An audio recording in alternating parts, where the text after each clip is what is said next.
আল্লাহ রাব্বুল আলামিন কাল ওই কিয়ামতের কঠিন হাসরের সময় যখন সবাই নাফসে নাফসে করতে থাকবে, আমি তখন ওই জওয়ান যুবক ভাইদের জন্য একটা এয়ার কন্ডিশন ঘর আমি বানিয়ে দেব। সম্মানিত ওই জন্য এখনো সময় আছে, আমরা ফিরে আসি, এখনো সময় আছে, আমরা ফিরে আসি। কত জওয়ান যুবক ভাইদের ঘটনা, হাজার হাজার ঘটনা আছে, তারা কঠিন কঠিন কাজের মধ্যে গৃহস্থ ছিল, তারা ব্যস্ত ছিল, সেখান থেকে তারা ফিরে এসেছে। সহিহ বুখারীর মুকাশাফাতুল কুরুবের মধ্যে এই ঘটনাটা আছে, এক জওয়ান ভাইয়ের ঘটনা। এই ঘটনা আমরা শুনেছি, আবার আমি শিক্ষা নেওয়ার জন্য একবার বলি।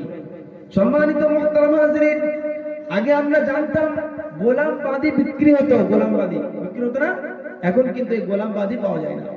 আগে বিক্রি হতো, একজন মালিক সে গোলাম কিনতে গেছে, গোলাম কিনতে যাওয়ার পরে একটা গোলাম চয়েস হয়েছে, গোলামটা পছন্দ হয়ে গেছে, কেনাকাটি করবে, দাম দর হয়ে গেছে। গোলামটা তখন ওই মালিককে বলছে, হে আমার মালিক, আপনি আমাকে কিনছেন, তবে আমাকে আমার কয়েকটা শর্ত, আমার কয়েকটা দাবি আপনাকে মানতে হবে। গোলাম বলছে মালিককে যে আমার কয়েকটা শর্ত আছে, কয়েকটা দাবি আছে, আপনাকে সেই দাবি মানতে হবে, তাহলে আপনি আমাকে কিনে নিয়ে যান। মালিক তখন বলল, কি দাবি বলো? তখন সেই গোলাম বলছে, হে আমার মালিক, হে আমার প্রভু, আপনি আমাকে কিনে নিয়ে যাচ্ছেন, আমার তিনটে দাবি আছে। কি দাবি? যখন ফজরের নামাজের সময় হয়ে যাবে, 5 ওয়াক্ত নামাজের সময় হয়ে যাবে, তখন আমি কিন্তু কাজ করব না, আমার নামাজ পড়ার জন্য ছুটি দিতে হবে। প্রথম শর্ত।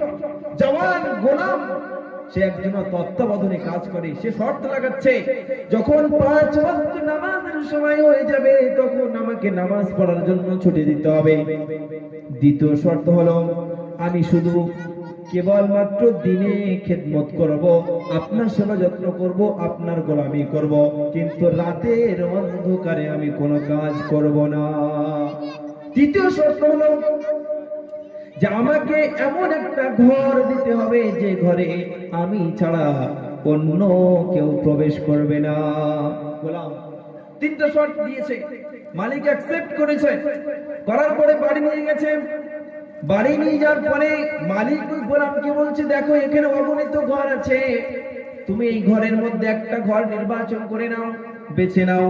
গোলাম খুঁজতে খুঁজতে খুঁজতে খুঁজতে এতগুলো ঘরের মধ্যে যে ঘরটা সব চাইতে জীর্ণ শীর্ণ, যে ঘরটা সব থেকে খারাপ, অগুছালো, সেই ঘরটা সে বাছাই করেছে। মালিক তাকে জিজ্ঞাসা করছে, এতগুলো ঘর আছে, ভালো ভালো ঘর, কিন্তু তুমি খারাপ